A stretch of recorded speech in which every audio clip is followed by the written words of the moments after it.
Nama gue Rila, nama lengkapnya Andi Muhammad Aprillah, panggilannya Rila. Saat ini umur gue 37 tahun, 37 tahun ya. Jadi moga-moga masih muda ya. Terus gue ya one of the founder dari Luber Group. Ya, dari Luber Group kita nelurin beberapa karya, ya salah satunya Luber Ground dan yang udah menjamur yang Luberger. Dulu gue pernah kerja di perusahaan, jadi awalnya sih gue kuliah di luar negeri. Jadi bisa dibilang gue nomaden lah. Background keluarga gue tuh birokrat, pegawai negeri. Pas abis SMP gue udah dibuang ke luar negeri, jadi gue SMA di luar. Udah basically hidup mandiri banget lah gitu. Dari situ SMA, terus gue kuliah di Australia.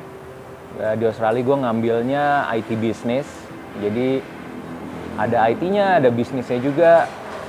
Nyampe balik ke Indonesia, waktu itu dunia IT nggak sebagus sekarang. Jadi kayak masih under appreciate banget lah.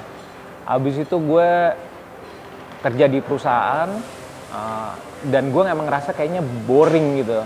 9 to 5 tuh bukan things yang gue bisa lakuin lah. Akhirnya karena udah lama juga gue nggak di Indonesia, gue harus step in lagi nih, harus adapting lagi di Indonesia. Akhirnya gue pilih gue kuliah lagi. Gue ngambil kuliah lagi S2 di Prasetya Mulia. Itu gue lebih spesifik ke marketing sebenarnya, marketing management. Nah dari marketing management itu udah gue lulus, akhirnya gue coba bikin usaha sendiri. Alhamdulillah bangkrut. Waktu itu ada celah usahanya, gue di bidang telekomunikasi malah gitu. Gue bikin BTS station tuh yang buat ya itulah buat pemancar. Nah udah bikin sekian, almost running 3 tahun, alhamdulillah. Cuman abis itu bangkrut gitu. Which is emang gue nggak passion di situ. Gue cuman kayak yang penting gue dapet duit aja deh gitu. Nah abis itu pas bangkrut, gue akhirnya kerja lagi sama orang gitu. Sampai pada satu titik gue juga ngerasa ya emang ini bukan yang gue demenin gitu loh. Jadi bukan passion gue. Akhirnya pada tahun sekitar masuk 2019 gue cabut, gue keluar. Gue cuma satu mikir, gue harus dagang. Gue kerja udah pernah, sama orang kerja udah pernah, project base, proyek-proyek gitu gue udah pernah gitu. Dan gue mikir kayaknya apa yang baik tuh menurut gue itu dagang. Nah sekarang apa nih yang gue mau dagang gitu. Nah gue balik lagi, waktu gue kuliah itu emang gue banyak berkecimpung di dunia kuliner atau F&B gitu. Gue pernah ngelola kafe kecil-kecilan dan segala macam. Gue suka berinteraksi juga sama customer gitu. Gue feel happy di situ. Akhirnya gue why not F&B gitu. Nah dari situ gue mikir nih siapa nih atau gimana gue jalaninnya. Akhirnya gue keinget sama si Faruk gitu. Faruk itu sebenarnya bisa gue bilang teman kecil gue. Justru dia mainnya sama abang gue gitu. Tapi gue kenal sama dia itu udah lama banget. Dan kalau udah ngomongin makanan tuh satu keluarga gue udah pasti kalau Faruk bikin apa itu pasti enak deh gitu. Terus dan kebetulan dia juga tetangga, bener-bener cuman selisih berapa rumah gitu. Ya udah gue kontak dia. Gue mau ini nih. Gue mau bikin pancake gitu buat F&B gitu kan.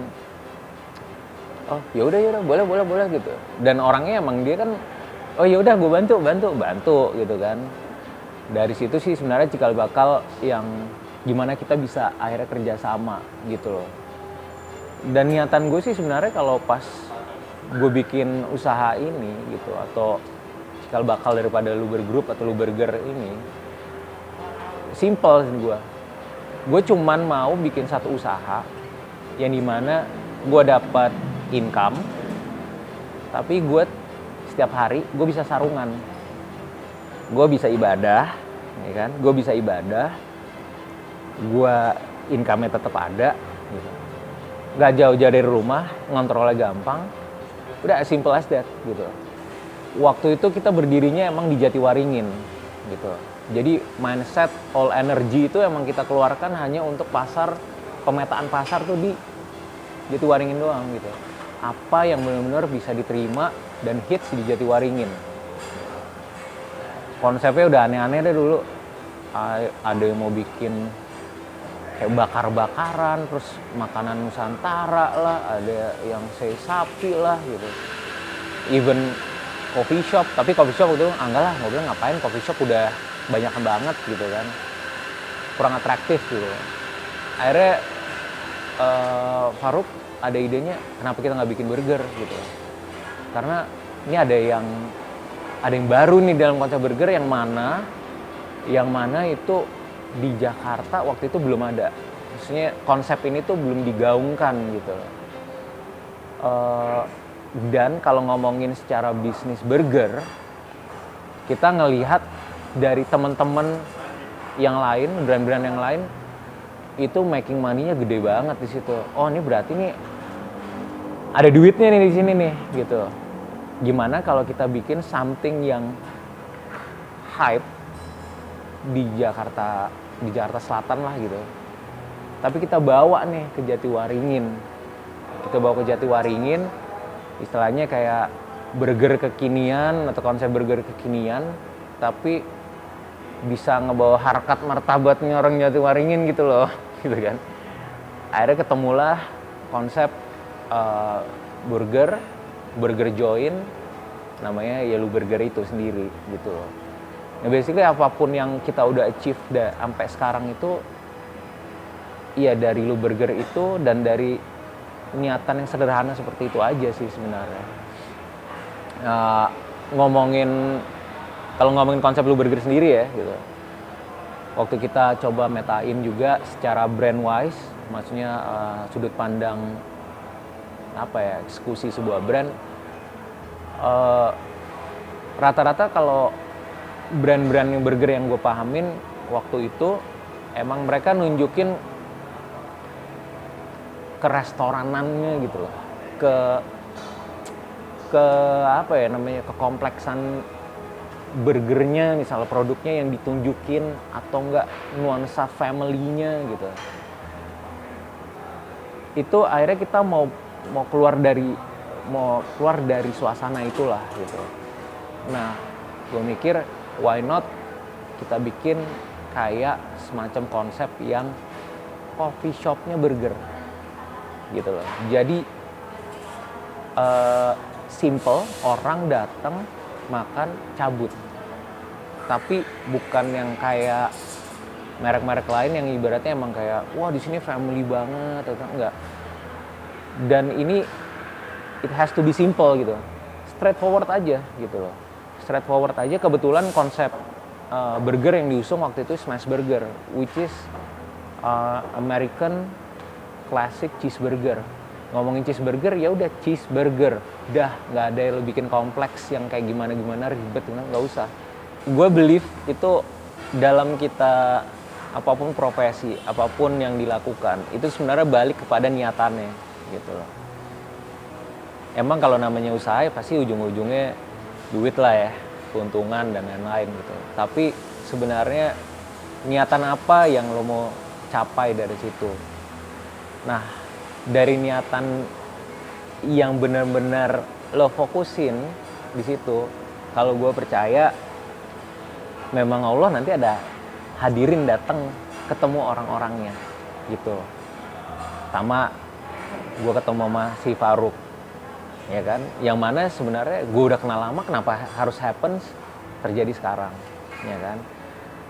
Dan memang kita harus klop dulu nih, chemistry-nya harus dapat dulu, karena lo menyatuin orang itu ibaratnya harus tahu feel-nya dulu, lo bisa chemistry-nya dapat atau enggak. Gue ngelihat sama Faruk, gue dapat kliknya, gue dapat gitu. Terus yang ketiga si Adi juga sama, tetangga gue juga, dan gue juga kenal lama sama dia, dan orangnya straightforward gitu. Jadi katanya nggak neko-neko dan segala macam. Yuk gue mau ajak sini, yuk mau usaha kayak gini, yuk kita pikir kayak gini, bagus ya, oke, segala macam. Nah, yang penting chemistry-nya itu dapat dulu di situ. Dan yang tujuan usaha atau tujuan yang gue lakukan sekarang ini sebenarnya gue nggak tahu ya bisa ngomong klise atau enggak ya, tapi emang tujuannya sebenarnya salah satunya syiar gitu loh. Pertama syiar dalam artian bahwa kita tuh sebenarnya bisa ngejalanin sebuah konsep ekonomi umat gitu loh, dengan bungkus yang tanda kutip tuh ya, sorry ya kalau ngomongin bisnis Islam kadang-kadang tuh looks-nya terlalu tradisional, ya kan. Kita keluar dari stigma itu bahwa lo bisa tampil kontemporer, tapi sebenarnya yang lo tularkan atau yang lo eksekusi itu sebenarnya nilai-nilai daripada syariahnya dapat di situ. Dari situ menurut gue tiba-tiba datang aja rezeki. Gak hanya berupa eksekusi usaha yang terjalankan. Yang paling penting adalah tiba-tiba orang datang dan orang jatuh cinta gitu. Itu which is partner-partner kita itu datang, kita nggak nyari. Partner-partner itu datang itu kita nggak nyari. Even Cesar yang founder yang which is dia keempat yang bergabung sama kami gitu. Dia datang mungkin pertemanan sama si Faruk dulu. Ya kan, gue bikin brand ini nih gitu macam, cobain dong segala macam. Kan udah lost kontak lama juga gitu. Udah nggak lama, nggak tahu juga needs-nya apa, kebutuhannya dia nggak tahu gitu. Dia datang, dia cobain, mungkin ya dia jatuh cinta nih sama Lu Burger. Apapun itu entah karena dari produknya gitu. Tapi mungkin selain produk, tapi the way we conduct the business. Bahwa kita nggak ngejalanin sesuatu ini bukan karena korporasinya, tapi karena model bisnisnya tuh, ya lo bisa bayangin gitu, kita punya partner, berarti ada amanah yang dikasih kita. Itu yang 24 jam yang bikin kita gelisah, itu megang amanah itu. Gimana makes them happy juga gitu, karena ada beban yang dipegang ke kami gitu kasih ke kita gitu. Kalau gue mau hit and run doang, gue bisa ya udah lo invest habis itu bubar ya atau apa, gue nggak peduli gitu. Tapi bukan amount of money yang gue ambil atau gue terima tiap bulan, enggak. Tapi bagaimana impact atau syiarnya ini dapat. Oh ternyata dengan model bisnis syariah yang kita jalankan itu ternyata mereka bisa terbuka. Gila ya, soalnya oke juga ya, ada feel belonging antara partner sama pengelola gitu loh, bahwa mereka tuh merasa diperhatikan, bahwa ini tuh bisnis kita bareng gitu loh, ada ide-ide apa yang bisa kita tampilkan gitu. Nah dari penggambaran kayak gitu pun akhirnya juga usaha berkembang nih, kompleksitas juga meningkat. Gue bukan Superman, Faruk bukan Superman, Adi juga bukan Superman gitu. Kita untuk tampil lebih amanah dan profesional, kita harus sadar bahwa kita punya kekurangan resource. Nah, salah satu resource-nya adalah lebih pada konteks satu, finance. Kedua juga manajemen lah. Manajemen. Ini harus lebih dirapiin nih, karena kita learning by doing sebenarnya. Mikir-mikir siapa, segala macam. Faruk tercetus waktu itu. Coba aja itu, si Cesar gitu. Untuk filling the gap gitu. Orangnya teliti, tapi lo harus siap ya gitu. Orangnya bawel banget gitu. Yaudah nggak apa-apa lah gitu, orang demi kebaikan kok kayak gitu. Dan banyak yang ngomong, Ril lo ngapain sih ngundang orang ibaratnya lo kan bisa hire orang lain sebenarnya gitu. Tapi menurut gue nggak bisa gitu juga. Karena untuk ngejalanin sebuah usaha ini emang lo harus punya roh lo di situ, jiwa lo atau di situ, sehingga lo bisa benar-benar all out, all heart gitu loh. Itu untuk nyetusin di situ. Kalau gue hire orang yang profesional gitu, dia mungkin motivasinya bukan sekedar usaha ini atau brand ini, tapi motivasinya lebih pada ya job desk gue ini, gue deliver, gue dapat gaji, selesai. Tapi nggak ada pikir taktis atau berpikir strategi atau vision ke depan gitu. Makanya di situ gue putusin, gue sama Faruk kita ajak si Sasar. Dan surprisingly ternyata dia dengan segala backgroundnya dia itu, dia mau mencoba untuk ngejalanin ini. Itu which is apa ya? Itu menurut gue sih ya rezeki ya gitu. Itu udah kiriman dari yang maha kuasa gitu. Kok dia bisa ngebuka hati dan segala macam gitu. Dan semua harus diperjelas dengan satu values, bahwa yang kami lakukan ini sebenarnya salah satu wadah untuk kita berbuat amal soleh. Nah, perbuatan amal solehnya adalah melalui jalur usaha, berdagang. Kita harus stick dulu di situ. Kita nggak pandai yang di bidang-bidang lain, misalnya di apa ya, kalau Faruk sering bilang, gue sholatnya nggak jago, atau baca Qurannya nggak jago, dan lain-lain gitu. Ini yang kita bisa lakukan, gitu. Why not gitu? Dan kita sendiri sebenarnya punya satu visi ke depan, gitu. Kita insya Allah nanti akan give back. Give back apa? Dengan segala sesuatu yang kita bangun, learning by doing, trial and error, dan kita bisa build sampai sekarang. Nggak bakal mungkin sempurna, tapi itu kita bisa nularin sebuah virus yang dimana bahwa satu, lo bisa usaha dengan modal dengkul, itu lo bisa. Lo bisa usaha dengan konsep ekonomi keumatan.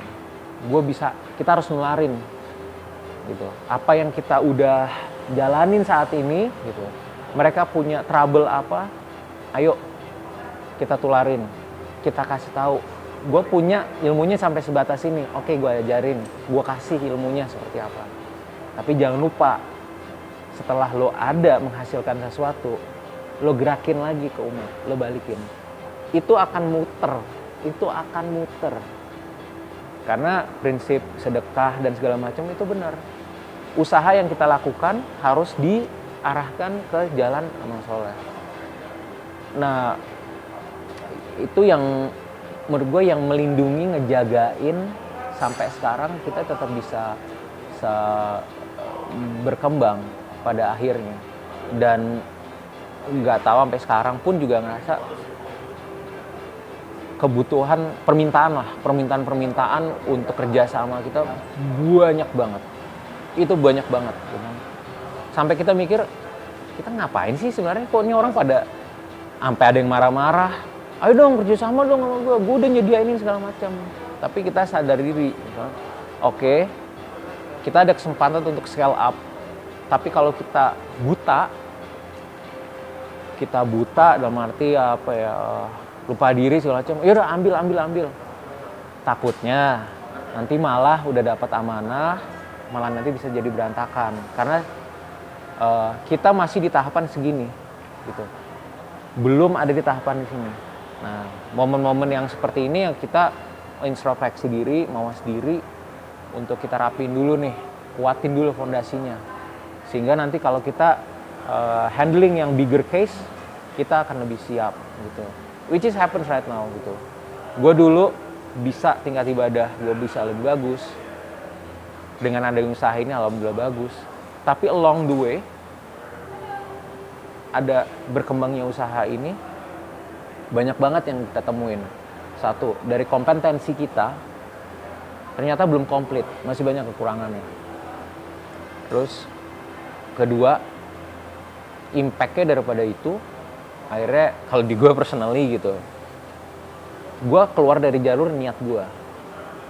Gue punya usaha untuk gue bisa ibadah lebih bagus dan semacam. Kok gue malah berkurang? Berarti ada something wrong di sini. Jangan sampai usaha yang diberikan itu ya akhirnya istidroj gitu loh. Istilahnya kayak jadi ujian buat gue gitu loh. Lo gue kasih banyak bagus kok, tapi malah lo lupa ya. Dari situ alhamdulillahnya eh, dikasih penyadaran lah. Oke, berarti kompetensi yang kurang itu kita harus perbaikin. Is it internally atau externally? Kalau nggak bisa di internally, udah momennya kita untuk ambil dari externally. Kita create tim lagi, kita hire tim yang lebih bagus dan segala macam, sehingga kita bisa lebih sistematis. Yang tadinya pusingnya luar biasa, reduce, dan again ya mungkin kebutuhan gue untuk ibadah bisa lebih terakomodir. Gini, gue tuh di keluarga yang dimana kebetulan kalau dari istri itu emang di latar belakang agama cukup kuat lah, cukup kental di situ.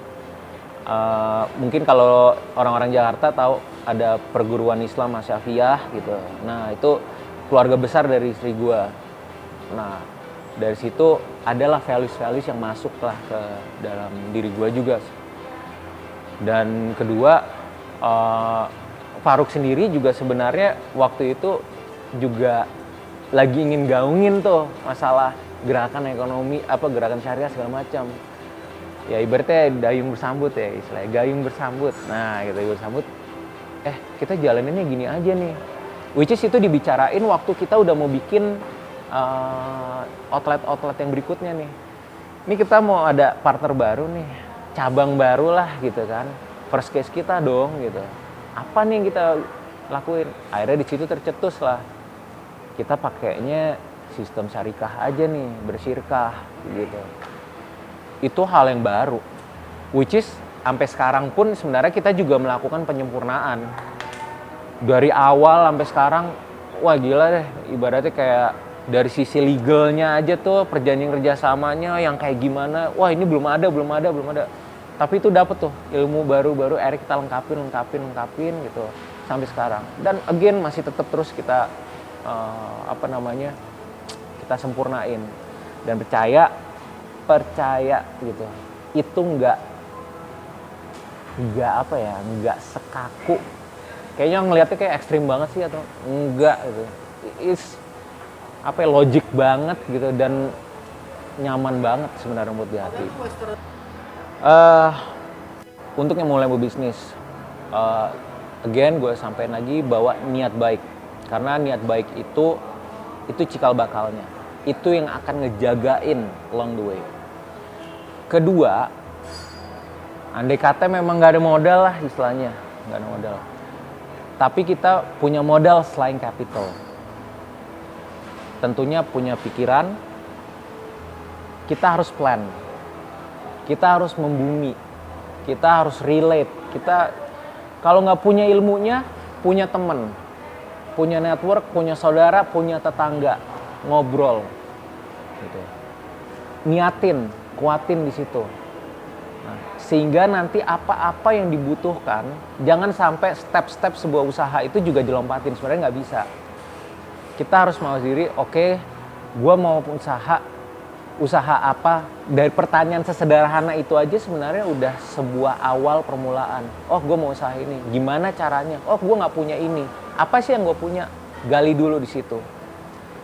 Jadi orang ngomong just do it ya just do it, tapi bukan emang lo sih ngomong gampang just do it aja. Enggak, itu ada kita berpikir, oh di sana gue punya teman, gue punya saudara. Gue mau mulai ini gimana ya? Ya lo harus punya ini sih, catat, sabar gitu. Dan dengan plan yang lebih executable, bisa dipertanggungjawabkan hasilnya, insya Allah sih akan bisa mulai jalan. Karena as simple as that gitu loh. Terus oke, gue udah punya plan dan segala macem. Gue udah ada plannya lah, bisnis plannya gitu. Tapi gue nggak ada duitnya nih gitu. Gimana kan nggak mungkin nggak ada duit gitu. Ya lo gali lagi resource-nya. Lo punya keluarga, lo punya teman, dan lo punya bisnis plan. Itu yang lo tunjukin. Ini gue bisa begini nih. Ini gue ada gini. Dan lo bisa pertanggungjawabkan. Ya harus lo bisa yakinin. Dan niatan gue adalah begini. ya dengan niatan itu nggak tahu gimana tiba-tiba ada aja orang datang. Ada orang datang, gue tertarik sama semangat lo. Karena kalau gue ngomongin teknis bisa dipelajarin, tools bisa dipelajarin. Tapi eagerness untuk lo mau melangkah, itu yang nggak bisa semua orang punya. Pada ini gitu, ngapain gue ngomongin, ya lo harus punya ini, organisasi ini. Gue bilang, capek bos, asli. Itu nggak, even ada orang yang bisa sukses tanpa kayak gitu juga. Gitu. Jadi semangat, tetap harus niat, jangan patah semangat. Segala sesuatunya emang itu ujian aja, cobaan. Lo gue kasih susah hari ini gitu, pengen gue lihat how tough you are. Gitu. Tapi kalau lo mulai dari niat yang buruk atau niat yang nggak baik, mungkin ya bisa ada nggak jagain. Gitu. Itu mungkin kiat-kiat gue ya, cuman lebih motivate ya. Moga-moga relate. Jadi kalau lo bangkrut ya, itu ibaratnya apa sih kan kalau dibilang orang sukses itu adalah orang yang karena udah merasakan gagal sekian banyak gitu. Semakin lo banyak gagal, semakin deket lo ke pintu kesuksesan. Asalkan nggak berhenti, jangan berhenti. Gagal di sini, lanjut lagi. Gagal ini jangan dengan niat baik ya, bukan niat dalam konteks bisnis lo mau niat buruk, mau niat nipu, nauzubillah. Mengklaim usaha orang, enggak bercanda. Mengklaim karya-karya orang itu salah satu turunan niat-niat yang nggak baik ya gitu. Ngeklaim karya-karya orang, jangan. Hargain, apresiasi apa yang orang udah lakuin capek-capek gitu kan. Udah wah gila deh, hidupnya udah dicurahkan ke situ, tiba-tiba lo curi karyanya, nggak baik gitu. Itu udah salah satu niatnya. Dan akan balik ke diri lo lah kalau misalnya hal-hal gitu dilakuin. Jadi yang fail, semua pengusaha pasti pernah ngerasain bangkrut. Gua pernah ngerasain bangkrut, teman-teman gue juga pernah ngerasain bangkrut. Tapi kita nggak stop, ya terus kita melangkah gitu. Dan kegagalan lo itu adalah pelajaran buat lo. Pelajaran yang oke, berarti gue nggak bakal mau ngelakuin itu lagi, atau enggak gue nggak mau ngejalanin bisnis itu lagi deh. Emang ya kalau dari gue ibaratnya mungkin ya kayak ngejalanin sesuatu yang lo nggak passion. Buat apaan? Beban buat lo sih itu ya kalau